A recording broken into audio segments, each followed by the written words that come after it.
4 নম্বরের আরেকটি গুরুত্বপূর্ণ প্রশ্ন হচ্ছে 4-এর 5 নম্বর প্রশ্নটি হচ্ছে একটি বৃত্তের কেন্দ্র x + 2y + 1 = 0 রেখার উপর অবস্থিত এবং যা মূলবিন্দু অর্থাৎ 0 0 মূলবিন্দু মানে কি 0 0 ও x² + y² + 3x - 5y + 6 = 0 বৃত্তের কেন্দ্র দিয়ে যায়।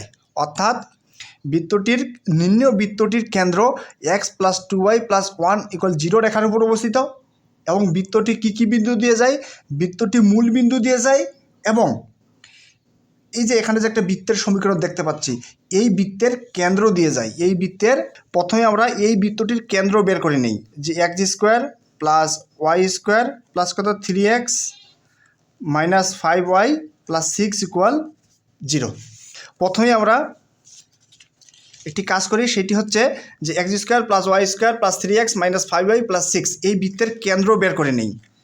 এই বৃত্তের কেন্দ্র বের করার জন্য আমরা বৃত্তের সাধারণ সমীকরণটি একটু লক্ষ্য করি। x² + y² + কত 2gx + 2ay + c = কত 0। তাহলে এই যে x² + y² প্লাস কি আছে 2gx অর্থাৎ এখানে কি আছে 2 আছে কিন্তু এখানে 2 নাই। তাহলে কি করব 2 নিলাম এবং 2 দ্বারা কি দিব ভাগ দিব x, তাহলে কী হয় +2 - 2 কাটা 3xই থাকে। ঠিক একইভাবে +2 নিব এবং 2 দ্বারা কি ভাগ, কি আছে -5 অর্থাৎ -5 কত 2, তাহলে কী হয় উপরে 2 নিচে 2 কাটা, তাহলে কী হয় -5y থাকে প্লাস কত 6 = কত 0। তাহলে কেন্দ্র কি সাধারণ যে সমীকরণটি x² + y² + 2gx + 2ay + c = 0 এই বৃত্তটির কেন্দ্র কত হয়? এই বৃত্তটির কেন্দ্র হয় -g, -f। কেন্দ্র কি হয় -g, কত -f। সুতরাং তাহলে এই বৃত্তের কেন্দ্র কি হবে? এই বৃত্তের কেন্দ্র হবে -3/2, এখানে কি আছে মাইনাস, তাহলে কি হবে 5/, কারণ হচ্ছে আমার কেন্দ্রটি হচ্ছে -g -f। জি এর মানের চিহ্ন যত হবে অর্থাৎ জি এর মানের চিহ্ন অর্থাৎ জি এর মানের যে চিহ্ন থাকবে সেই চিহ্নটি কী হবে চেঞ্জ হবে, কারণ কি আছে মাইনাস আছে। ঠিক একই রকম এফ এর মান যত হবে চিহ্নটা তার কি হবে উল্টা হবে। যেমন এখানে কি 3/2, জি এর মান কত এখানে 3/2 অর্থাৎ এখানে চিহ্নটা আছে প্লাস কিন্তু কেন্দ্র নেওয়ার সময় কী হবে মাইনাস। ঠিক একই রকম এটা -5/2 এফ এর মান কিন্তু কেন্দ্র নেওয়ার সময় কী হবে +5/2। এখন যদি আমরা একটু লক্ষ্য করি যে একটি বৃত্তের কেন্দ্র এই রেখার উপর অবস্থিত এবং যা মূল বিন্দু এবং এই বৃত্তের কেন্দ্র দিয়ে যায়। এখন এই বৃত্তের কেন্দ্র কত বার করলাম? এই বৃত্তের কেন্দ্র বার করলাম -3/2, 5/2 অর্থাৎ মূল বিন্দু ও এই যে এই বৃত্তের কেন্দ্র দিয়ে যায় সেই বৃত্তের সমীকরণটি কী করো নির্ণয় করো। প্রথমে আমরা বৃত্তের সমীকরণটি ধরে নেই। মনে করি বৃত্তের সমীকরণটি x² + y² + 2gx + 2fy + c = কত 0। এই বৃত্তের কেন্দ্র কি? এই বৃত্তের কেন্দ্র হচ্ছে -g, -f। এটা 1 নম্বর সমীকরণ দিই। আমাদের শর্ত কী ছিল? এই যে 1 নং বৃত্তটি কি বিন্দু দিয়ে যায়? বৃত্তটি মূল বিন্দু মানে 0 0 ও এই যে মূল বিন্দু মানে 0 0 ও এই বৃত্তের কেন্দ্র দিয়ে যায় x² + y² + 3x - 5y + 6 = 0 এই বৃত্তের কি দিয়ে যায় কেন্দ্র দিয়ে যায়। আর এই বৃত্তের কেন্দ্র কত? এই বৃত্তের কেন্দ্র আমরা একটু আগেই বের করলাম, সেটি হচ্ছে -3/2, 5/2 অর্থাৎ -3/2, 5/2 বিন্দু দিয়ে যায়। তার মানে কি? এর মানে হচ্ছে আমরা 0 0 বিন্দুটি এবং এই বিন্দুটি এই বৃত্তের সমীকরণের উপরে স্থাপন করব। কীভাবে স্থাপন করব? যেমন এটি যদি স্থাপন করি তাহলে x-এর জায়গায় 0 এবং y-এর জায়গায় 0। তাহলে x-এর জায়গায় যদি 0 বসানো যায়, y-এর জায়গায় যদি 0 বসানো যায়, x-এর জায়গায় 0, y-এর জায়গায় 0, তাহলে এইটু অংশ আমাদের কী হয়ে যায় 0। শুধু কি থাকে c = 0 থাকে। এটাকে আমরা 2 নম্বর সমীকরণ দিলাম। তাহলে আরেকটি বিন্দু স্থাপন করব, সেটি হচ্ছে কত -3/2, 5/2। তাহলে x-এর জায়গায় -3/2 তারপরে কি স্কোয়ার প্লাস y-এর জায়গায় কত 5/2 তার উপরে কত স্কোয়ার প্লাস 2g এক্স, এক্সের জায়গায় কত মাইনাস 3 বাই কত 2 প্লাস 2f, ওয়াইয়ের জায়গায় কত 5 বাই কত 2 প্লাস কত সি ইকুয়াল 0। এরপর যদি একটু ক্যালকুলেশন করা যায় তাহলে কি হবে, এখানে হবে 3 3 9 বাই কত 4 প্লাস 5 5 25 বাই কত 4 প্লাস মাইনাসে কত মাইনাস, উপরে 2 নিচে 2 কাটা, তাহলে কত হয় 3g। ঠিক একই রকম a2 কাটা, তাহলে কি হয় 5f। এখন একটু আগে যদি আমরা লক্ষ্য করি যে সি এর মানটা কত 0, তাহলে সি এর আসলে কত বসাইতে পারবো আমরা 0 বসাবো। একটু আমরা কি দেখলাম সি এর মানটা কত 0, তাহলে সি এর আসলে কত বসানো যাবে, সি এর আসলে 0 বসানো যাবে। এখন আমরা যদি উভয় পাশে 4 দ্বারা কি দেই গুণ দেই, 4 দ্বারা গুণ, তাহলে কি হয় 9 প্লাস কত 25, 4 দ্বারা গুণ মাইনাস 3 4 কত 12 প্লাস 4 5 কত 20 f ইকুয়াল কত 0। তাহলে কি থাকে minus 12g plus 20f plus 25 যোগ 19 না 25 যোগ 9 কত হয় 34 ইকুয়াল কত 0।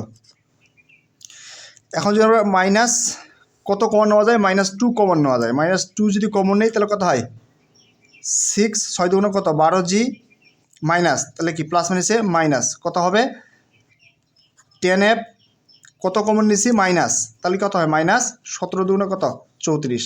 তাহলে আমরা লিখতে পারি কত 6g মাইনাস কত 10f মাইনাস 17 ইকুয়াল কত 0। এই সমীকরণটি 3 নম্বর সমীকরণ দিলাম।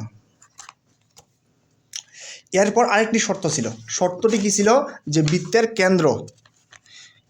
কেন্দ্র কত, এই যে প্রশ্নে যে আমাদের আরেকটি শর্ত ছিল, শর্তটি কি ছিল, শর্তটি ছিল যে বৃত্তের কেন্দ্র x plus 2y plus 1 equal 0 রেখার উপর অবস্থিত। বৃত্তের কেন্দ্র কি, কেন্দ্র হচ্ছে -g, -f। এই যে এই বৃত্তের কেন্দ্রটি কোথায় অবস্থিত, x plus 2y plus 1 equal কত 0 রেখার উপর অবস্থিত, অর্থাৎ -g -f। এই কেন্দ্রটি x plus 2y plus 1 equal 0 রেখার উপর কী করতে হবে, স্থাপন করতে হবে। অর্থাৎ x-এর জায়গায় -g এবং f-এর জায়গায় x-এর জায়গায় -g এবং y-এর জায়গায় -f। তাহলে -g মাইনাস কত 2f প্লাস 1 ইকুয়াল কত 0। তাহলে উভয় পাশে -1 দ্বারা গুণ দেই, তাহলে কী হয় g প্লাস কত 2f মাইনাস 1 ইকুয়াল কত 0। এই সমীকরণটিকে আমরা 5 নম্বর সমীকরণ দিয়ে রাখলাম।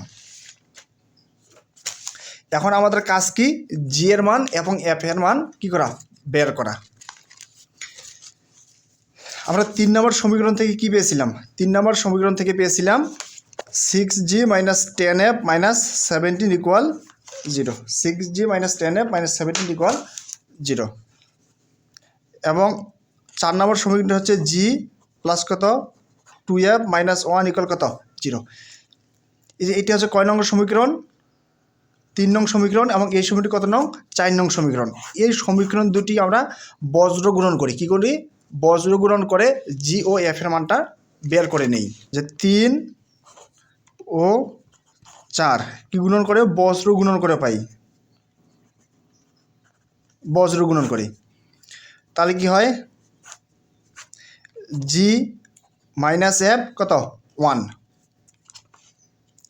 জি এর মান বের করার সময় কি হবে, জি এর মান তাহলে কি জি জি কি যাবে, বাদ যাবে, জি জি কি বাদ, এবং কি আর গুণন দিতে হবে, অর্থাৎ কোনারই গুণ দিতে হবে। কী হবে, প্রথমে এইভাবে গুণ দেব, প্রথমে কী হবে এই যে এই হবে, অর্থাৎ এই যেই হবে, অর্থাৎ -10 -1, -10 আর -1 গুণ দিলে কী হয় মাইনাস মাইনাস প্লাস, আর 10 একে 10, এখানে সূত্রের মাইনাস। এরপর কি এই যে এইভাবে গুণ, জিগুলো তো অবশ্যই বাদ যাবে। এইভাবে যদি গুণ দেওয়া যায়, এখানে +2 এখানে -17, তাহলে কত হয় 17 দুগুণ কত 34, এখানে মাইনাস আছে অর্থাৎ -34, আর এখানে মাইনাস মাইনাস মাইনাস প্লাস 17 দুগুণ 34। এরপরে মাইনাস এফ, এফের মান বের করার সময় এই অ্যাপগুলো কি যাবে, বাদ যাবে, অ্যাপগুলা বাদ, অ্যাপগুলো যদি বাদ যায় আর গুণ এই যেই হবে, এই যে 6 -1, তাহলে কত হয় -1, এবার কি সূত্রের মাইনাস। এরপর কি এই যে এইভাবে গুণ, এখানে কি আছে -17 আর এখানে কি আছে 1 আছে, তাহলে মাইনাস মাইনাস কী হবে প্লাস হবে, 17 আর এখানে কি আছে 1 আছে, তাহলে 17 একে 17। এরপরে 1 অর্থাৎ ধ্রুবকগুলো কি যাবে, বাদ যাবে। ধ্রুবকগুলো যদি বাদ যায় এইভাবে গুণ হবে, 6 দুগুণ কত 12, 6 দুগুণ 12 সূত্রের মাইনাস। এবার কি এই যে এইভাবে গুণ, তো 10 একে 10 আর এখানে কি আছে মাইনাস, অর্থাৎ মাইনাস 10, তাহলে মাইনাস মাইনাস প্লাস 10। তার মানে লিখতে পারি কি জি বাই কত 10 প্লাস কত 34, কত হবে 4 ইকুয়াল মাইনাস এফ। 17 থেকে 6 বাদ দিলে কত হয় 11 ইকুয়াল 1/10 প্লাস 12, তাহলে কত হয় 22। তাহলে আমরা কি লিখতে পারি, আমরা লিখতে পারবো জি বাই কত 44 ইকুয়াল 1 বাই কত 22 এবং minus F by 11 equal 1 by কত 22 লিখতে পারবো। তাহলে কি হয়, তাহলে যদি আমরা আর গুণন দিই, কি গুণ আর গুণন, তাহলে কি হয় 22G ইকুয়াল কত 44 একে 44, তাহলে কি লেখা যাবে জি ইকুয়াল 44 বাই কত 22, অতএব জি ইকুয়াল কত 22 দুগুণ কত হয় 44 হয়। ঠিক একই রকম এখানে যদি আমরা আর গুণন দেই তাহলে কি হয় এফ ইকুয়াল 11 একে 11, তাহলে এফ ইকুয়াল কী হবে 11 ভাগ কত মাইনাস 22, অতএব এফ ইকুয়াল লিখা যাবে কত মাইনাস 1 ভাগ কত 2। এমনকি জি এর মান এফ এর মান এবং সি এর মান কোথায় বসাবো, এই যে আমরা সমীকরণটি ধরে নিয়েছিলাম, এই যে x square plus y square plus 2gx plus 2fy plus c equal 0, এই সমীকরণে বসাবো। এই সমীকরণে যদি বসাই তাহলে কি হবে x square plus y square plus 2g, জি এর মান কত 2, তারপর কি থাকে এক্স থাকে প্লাস 2f, এফ এর মান কত মাইনাস 1/2, তারপর কি থাকে ওয়াই প্লাস সি এর মান কত 0 ইকুয়াল কত 0। তাহলে কি হয় x square plus y square plus 2 দুগুণ কত 4x প্লাস মাইনাসে মাইনাস উপরে 2 নিচে 2 কাটা, তাহলে কি থাকে ওয়াই থাকে ইকুয়াল কত 0, অর্থাৎ এটি হচ্ছে নির্ণীয় বৃত্তটির সমীকরণ।